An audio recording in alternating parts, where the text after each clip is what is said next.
សង្គ្រាមរវាងយើងនិងពួកឈ្លានពាននឹងឥឡូវត្បិតតែវារៀងស្ងប់ស្ងាត់មែនតែយើងកុំភ្លេចឲ្យសោះសម្រាប់ជំនួយទៅកាន់បងកងទ័ពក៏ដូចជាបងភាសឹកជាក់ស្ដែងនៅក្នុងវីដេអូហ្នឹងអញ្ចឹងគឺថ្ងៃឆ្លងឆ្នាំពួកខ្ញុំបានទៅលេងនៅទីក្រុងបាត់ដំបងបាទហើយហៀនឹងសោម្ចាស់ brand សាប៊ូ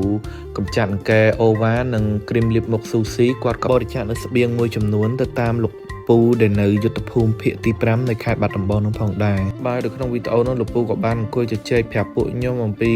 ភាពខ្លាំងក្លាភាពតស៊ូរបស់បងវីរៈកងទ័ពយើងការពារមួយពួកចៅឈ្លានពាននឹងទៅធ្វើឲ្យពួកខ្ញុំមានអារម្មណ៍ថាក្តុកក្តួលខ្លាំងមែនតើពេលខ្លះយើងបានធ្វើតែមើលឬក៏ឮទៅតាម social media គឺយើងអាចបានឮចេញពីមាត់ផ្ទាល់អ្នកដែលគាត់នៅក្នុងសមរភូមិនឹងហ្មងទេដល់ពេលលោកពូគាត់និយាយប្រាប់ចឹងទៅអូយពួកខ្ញុំមានអារម្មណ៍ថា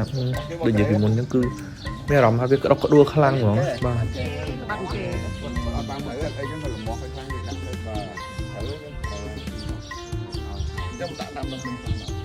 បាទហើយកម្មមកដល់កន្លែងនេះគឺជាកន្លែងដែលសោម្ចាស់ brand Ova គាត់បានបកគោស្បៀងជូនបងវីរៈកងទ័ពតាមរយៈលោកពូក្នុងនោះយើងមានជាអង្ករទឹកសុទ្ធមីត្រីខនិងគ្រឿងសម្ភារៈប្រើប្រាស់មួយចំនួនក៏ដូចជាមាន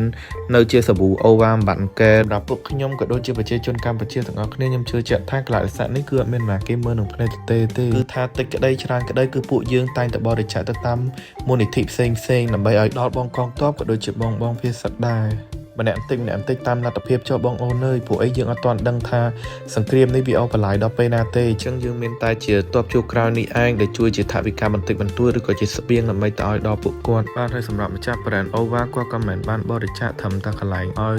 ខាងយុទ្ធភូមិភាគ5នេះដែរគាត់ក៏បានបរិច្ចាគឲ្យទៅខាងបងអ៊ីតមកខាងបងប៉ៃឌីខាងបងវីនម៉ាល់ក៏ដូចជាខាងលូមីនៅខាងកោះនរាផងដែរបាទនេះហើយគឺជាឆន្ទៈរបស់កូនខ្មែរស្រឡាញ់ខ្មែរជួយខ្មែររួបរวมគ្នាខ្មែរសាមគ្គីដូចពាក្យគេថាចង្កឹះមួយបាច់កាច់មិនបាក់ខ្មែរត្រូវតែឈ្នះ